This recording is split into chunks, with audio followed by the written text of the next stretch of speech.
प्यारे भक्तों, मैं कथा बस स्टार्ट करने जा रही हूँ, आप लोग ध्यान लगा के सुनो।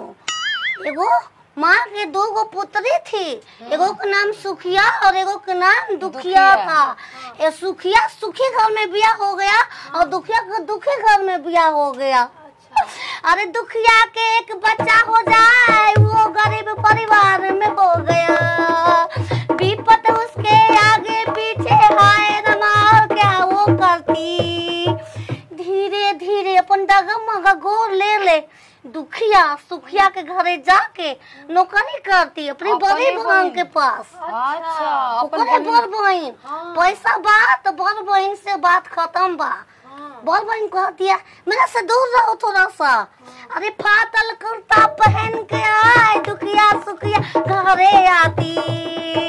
देखो मालकिन कौन सा काम, 1 रुपया जरूरत है हमको। इतना लेट से काहे आ रही हो? क्या कहतिया ये बताओ, रोज तो आ जाती थी समय से, आज काहे लेट से आ रही हो? कहतिया का बताई बड़ बहिनी, हम एगो जुतिया व्रत कैले बाई, हमार लेगा के तबीयत बहुत खराब बा, तनी लेट हो गईला। तो कहतिया कि चलो आई हो तो जल्दी जल्दी से काम पर लग जाओ। अरे दुखिया रोते रोते हो काम पे हो लगी हो करने। आंसू पोछे के हाथ सुनो भक्ते ध्यान लगा के। जंग कहानियां कह हमने रोतिया। अच्छा दुखिया रोते जुतिया माई से कहतिया अपन चावल फटकतिया, खीर उर बनाए को खीर कति खीर पूरी बना दो, साग सब्जी बना दो, पूरा 5-6 रंग के खाना। आ दुखिया के घर एक को खाना ना।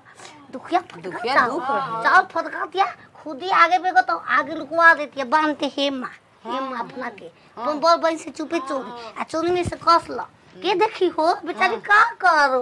अब ओदी अपन घरे गइल साग के डंठी लेके पूरा साग बने रहे तो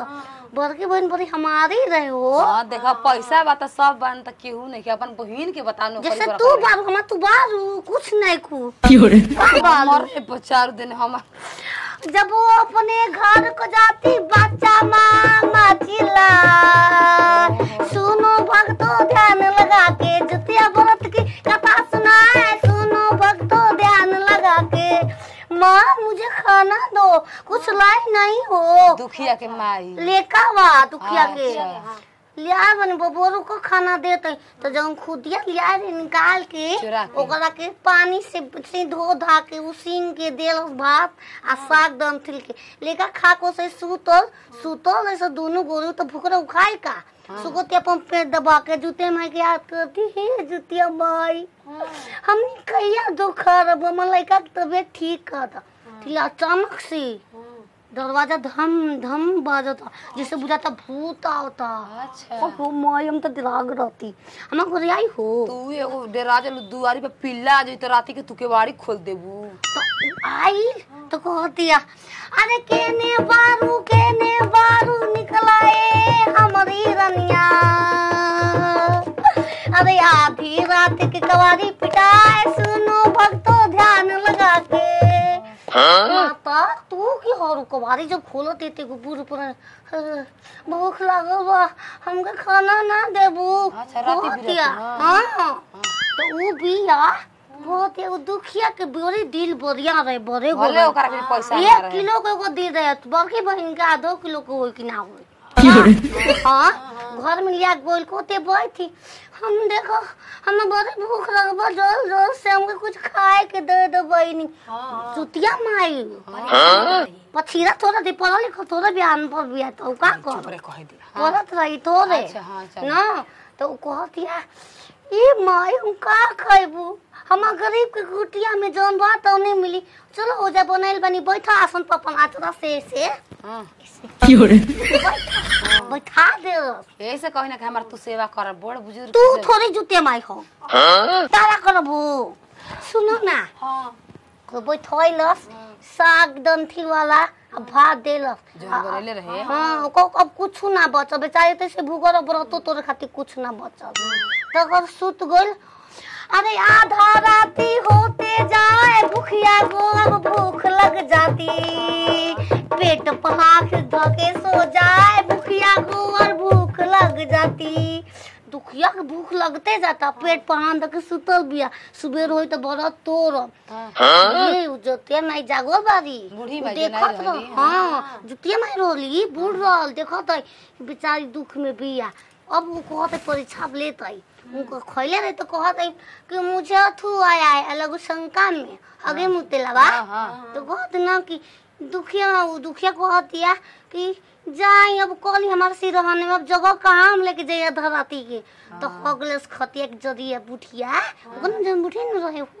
होला बुट नाम दे हमरो आजी हगत रहे हम सेवा बाकी ना कइन का करू मर गईली ना बिया ना का से काबू ना दारी कोना इतरे तोरा भी चिनरी ना तो वो का करो अगले तो को तो कहाँ हाथ पोछी तो कहती एक तो भूख लगा पूछ लो हमारे कपड़े में कोनो बात नहीं के और भूखला पेशेंट टूटल जाती है दुखिया। अब सुबेर हो गई अरे दुखिया के घर हुए चमत्कार भूखिया को अब भूख न लगती। अब का सुबेर होता घर बदल हमारे लेकवा दूसरा रंग के कपड़ा कहाँ से पहन ले बा। अच्छा देखो तिया वो तो हमार को ना दूसरा घर आगु जा अपन दीदिया घर आगु निका राजमहल में तिले कहती कि का मोकोता तो सही बेचारी पहले देखलस घर और अपन घरे गोल कहते दूसरा कॉल पर अपन बाहर थे बरवा धोत या जब सोना चांदी पूरा पियर सोना तो कहती का है तो को ध्यान चलल बा कि बूढ़ी माई हगले बाई तो वो घरवो धोए के होई वो पे ध्यान नहीं देत कि सोना हो वो जाके दुगरो दरवाजा खोलतिया पूरा चमकता सोना चांदी सकमा देला सोना पूरा घर भर के सोना से गायब। अब बूढ़ी माई गायब तो जूते माई गोल लगस पूरा बदल गई। अब वो काम पर ना खे जात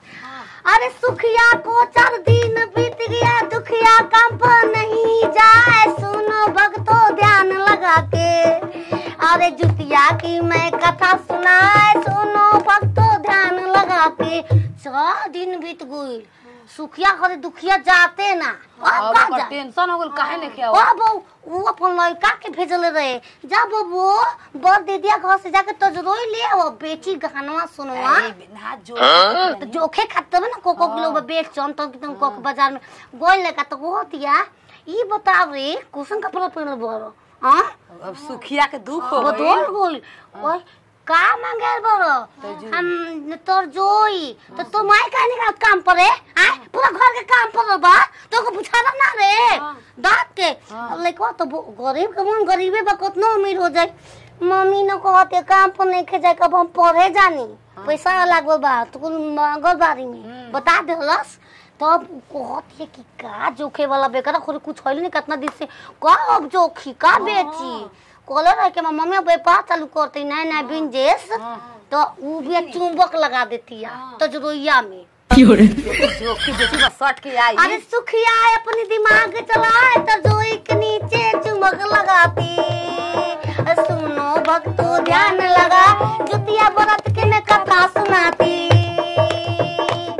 अब का तो जोई में सोना जो खाता पीछे सट गई अब ओको पहुंचावे गइल तजरोइया अपन देखतिया झाड़ झूकी एगो सोना के हेते को मिल गइल टुकड़ा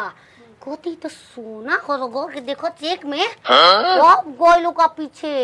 सोना कहां से जो खतिया आ गइल तब कहतिया अरे सुखिया तू तो दुख में हो गई दुखिया और सुख मचाती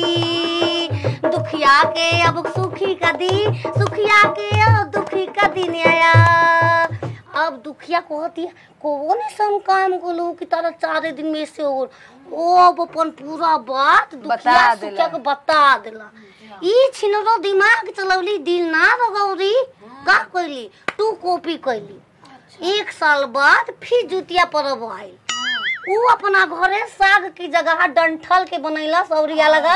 अलगा साग के अपन लगा साग के देला डंठल के रख देला कि जुते में तो देखी खुद के हाथ देला रहे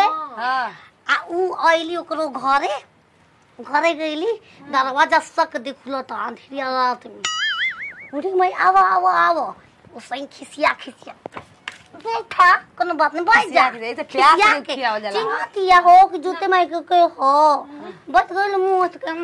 बैठ ला अब तो वो इंतजार करते हो जानते कि खूब बढ़िया रूप बना के ओई हो उ का जानती अच्छी नरी को बुद्धि बा खाना मंगली बूढ़ी माई करो खाना मंगली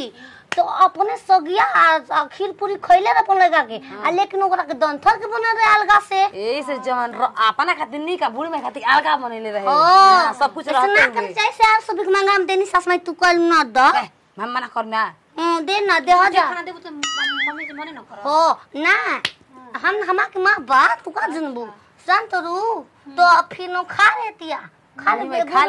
ले लिया हाँ भूख खा ले लू तब मैं कहाँ सूती हो अपने पलंग पर बैठा हमारे खतिया पर तू जा सूत जा नीचा अपने पलंग पर बताओ को देखो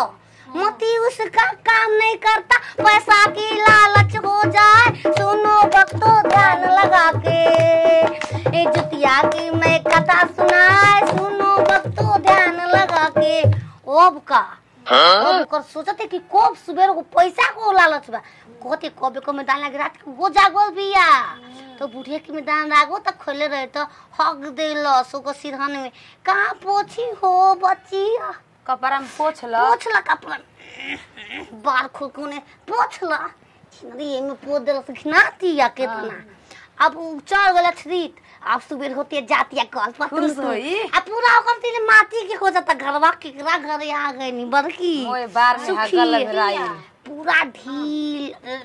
चले वाला पिलुआ पर हगल खबर कोना में जाती तो कोनों में पिलुआ लड़का के पिंकी फूट गई पूरा हो गई कल पर होते पे पिलुआ बहुता तो भागतिया भाग के गोल घर में चलो कोनो बात नहीं घरवा में तो सुनवा हुई घर के दरवाजा खोलते पूरा माटी ईटा पत्थर पूरा बालू आ पूरा हगल छिनरे एने ओने घूर माटी अब वो छाती पीट रोतिया अब जाती वो दुखिया के घर दुखिया दुखी हो गया दुखिया सुखी हो गया घर गए तो कहते का बहन का बतबा कहीं से कुल तो रूप रंग का सब पूरा अपन कहानी बतैलस तब कहते दुखिया कि देखो सुखिया तू गलती करलो जो खइलो तो ओने खुखरा रे जा सुतबो त आने खुश सुतैले नीचा तक बोके के ना ताके जाला समझ में माफी उफी मंगला धीरे धीरे 3 साल के बाद फिर गोसन आइल पर फिर बुकल तब सखी संपन्न जितवानन देवता की जय जितिया माई की जय कबू ना घटी हमरा बबुआ के उमरवा हो एही लागे हम करिले जुट बरतिया हो एही लागे हम करिले जुट बरतिया हो अपन लइका खाती कहली हमरो घर सोना आया जितिया माई हमार बचवन के लंबी उम्र देखो तो हम घर लिप के जाते सूते के वाई तो भगया से जा हम घर बेच दिया सा तू कह दिया दुखिया का सुखिया लेखा सुखिया घर तो सुख रहे आ दुखिया घर दुख रहे तो ऐसे सिखाई ना जय हो जीत बानी देवता और ना ताके के चाहे हां चल हमें आवेला